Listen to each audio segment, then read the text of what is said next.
meu nome é Pedro Paulo Kieff, eu me formei em Medicina em 1969 na Faculdade de Medicina da Universidade de São Paulo. Eu não sou formado aqui na Santa Casa. Embora eu tenha sido aprovado no vestibular aqui em 64, mas no mesmo ano também fui aprovado na USP e aí passei para a USP. Então, aqui eu seria da segunda turma, né, que foi a turma que entrou em 64. Após me formar, como eu tinha decidido ser parasitologista, exatamente porque na minha concepção, parasitologia era um ramo que me permitia ser médico e me permitia também ser biólogo, porque trata-se de algo em que a biologia passa a ter um peso importante. Eu talvez tivesse gostado mais de ser só biólogo, mas o curso de medicina foi importante para me dar base e também porque me permite trabalhar um pouco mais diretamente com a população. Essa era uma preocupação que eu tinha na época e ainda tenho. Eu acho que quer dizer, a gente tem que, sempre que possível, atuar junto à nossa população. Pois bem, mas para aprender parasitologia, ninguém aprende direito de parasitologia na Faculdade de Medicina. A gente tem uma disciplina, mas é uma disciplina que dá os rudimentos, né? Alguma ideia sobre o que é a parasitologia. Eu fui fazer um estágio na Fiocruz na época, então em 1971 passei o ano inteiro na Fiocruz e foi lá que eu conheci um parasitologista que era 7, 8 anos mais velho que eu, mas que foi muito importante na minha formação, Luiz Fernando Ferreira, e poucos anos depois conheci um outro parasitologista, o Kurt Kletzel, que também foi importante na minha formação, e ambos, eu acho que eles me deram não só o conhecimento da parasitologia, que é fácil de obter, mas o conhecimento de como interpretar a vida, como interpretar o mundo, ou seja, aquilo que o Carlos Drummond de Andrade, num poema bastante conhecido dele, chama O Sentimento do Mundo. Foram eles que me abriram esta janela, né, que eu procuro manter aberta.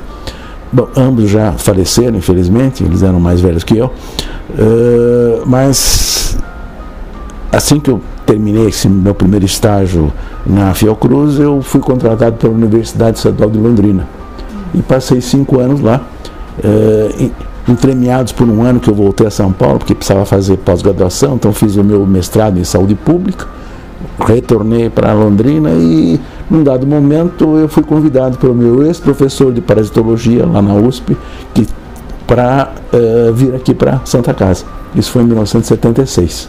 Então, desde 76 eu estou aqui, né? Enquanto eu estava aqui, eu fiz o meu doutorado, aí já em parasitologia, e faz agora 43 anos que eu sou professor de parasitologia aqui da Faculdade de Ciências Médicas. Encontrei aqui um ambiente muito bom de trabalho, isso é importante, quer dizer, a gente ter um ambiente que permita o crescimento no trabalho e que permita a cooperação com outras disciplinas, com outros colegas. Isso também eu acho importante, porque há bastante tempo já, mas hoje mais que antes, a interdisciplinaridade é uma coisa muito importante, né? Atualmente, por exemplo, a minha linha de trabalho é em parasitologia, claro, mas envolve outras disciplinas, por exemplo, a fisiologia, a neurociência, né? Já que a linha que eu estou desenvolvendo agora são as alterações de comportamento de hospedeiros parasitados. E isso me permite, então, uma abordagem interdisciplinar. Claro que eu uso modelos animais, né? Eu uso modelos experimentais, Mas algumas dessas conclusões eventualmente podem ser pensadas para o ser humano. Não muito diretamente, é evidente, porque há uma série de diferenças entre o modelo experimental animal e o ser humano, mas permitem ilações, né? E isso é uma coisa que me agrada. Quer dizer, ou seja, ser um biólogo, ser um zoólogo, mas não esquecer o ser humano. Por isso que eu acho que aquilo que eu escolhi, a parasitologia, me permitiu isso. Ser um médico que não esquece o fenômeno biológico, que tem sempre em mente o fenômeno biológico, que é, digamos, o conhecimento da vida nos seus diversos aspectos, né? Então, eu estou satisfeito aqui e penso que, se a saúde permitir, vou continuar alguns anos mais. A medicina que eu aprendi nos anos 60 na Faculdade de Medicina é absolutamente diversa da medicina que se procura ensinar hoje. As coisas mudaram, né? E a gente tem que acompanhar essas mudanças. Quem não acompanha as mudanças, é evidente que fica para trás. A grande vantagem de estar ligado a uma escola médica é essa, uma escola médica de bom nível, digo, né? Essa é de a gente ter a oportunidade de acompanhar essas mudanças. E para quem gosta de ler, para quem gosta de estudar, a área médica é uma coisa fantástica, porque diariamente você tem novidades, né? E é praticamente impossível acompanhar essas novidades como um todo. Por isso que hoje em dia, infelizmente, eu digo infelizmente porque eu gostaria mais de ser um generalista, mas infelizmente a gente sabe cada vez mais sobre pouco, né? O conhecimento aprofundou-se. Então, aquela história do médico enciclopédico e tal, isto é do século XIX, digamos, primeira metade do século XX. A partir de então, a especialização passa a ser, digamos, uma necessidade. Mas eu digo especialização sem esquecer o todo. Se a gente se especializar esquecendo o todo, também perde a humanidade.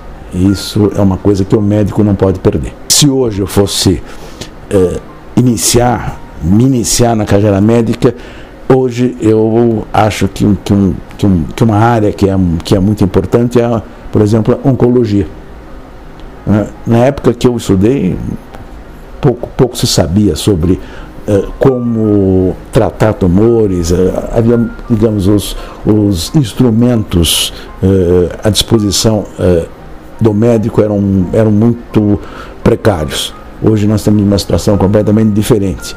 E eu, por exemplo, como parasitologista, eu encaro que a oncologia tem uma relação parecida, se nós pensarmos o tumor como um parasita que está alterando a resposta do indivíduo. Então, se eu hoje fosse escolher uma área para me especializar, coisa que eu já não tenho mais essa possibilidade face à minha idade, mas se eu fosse escolher, eu iria escolher a oncologia, que eu acho que vai se avançar muito por aí, e dentro de pouco tempo eu acho que teremos uma situação que vai melhorar muito o prognóstico desses doentes. Hoje a gente consegue fazer com facilidade diagnósticos. Não temos a mesma facilidade para tratar e talvez curar esses pacientes. Mas eu creio que em um tempo não muito longo essa perspectiva mudará. Eu estou aqui há 43 anos, né? Então, ao longo desse período, a Faculdade de Ciências Médicas mudou bastante. Ela cresceu não tanto em tamanho, ela tinha 100 alunos por ano há tempos atrás, agora tem 120. Então não é um crescimento em tamanho, é um crescimento em qualidade. Ela mudou de patamar. Então eu lembro que quando eu cheguei aqui, a área de ensino já era considerada muito boa. A escola, eu cheguei em 76, a escola então tinha 13 anos, né? Mas já era considerada, sob o ponto de vista de ensino, uma das boas, uma das melhores escolas do nosso país. Bom, isso continua, né? Essa situação em termos de ensino perdura. Mas na época que eu cheguei, a área de pesquisa era relativamente fraca aqui na Faculdade de Ciências Médicas. Hoje, bom, nós não temos ainda muito uma pesquisa de ponta, mas nós progredimos muito. E eu me sinto meio à vontade de dizer isso, porque eu acompanhei esse processo, né? E a grande maioria das publicações que eu tenho no meu currículo eu fiz aqui. Quer dizer, eu consegui fazer aqui. Claro que é preciso se abrir para as outras instituições, para as outras escolas e conseguir acordos, conseguir a colaboração de outros centros. Não se pode ficar fechado. Isso realmente nenhuma instituição que se feche progride. O que eu acho que é importante é que essa escola, ao lado de a longo tempo já, privilegiar quem faz pesquisa, ela mantém os docentes em tempo integral. Quer dizer, porque a maior parte das escolas, que não são escolas públicas, né, contrata por hora aula, que é uma situação que em absoluto pode levar a um ensino de qualidade e muito menos a possibilidade de existir pesquisa, né? Essa escola não faz isso. Essa escola privilegia a fixação do docente, permitindo que ele tenha tempo livre para estudar e para pesquisar. E isso faz com que também as aulas que ele vai ministrar tenham uma outra qualidade.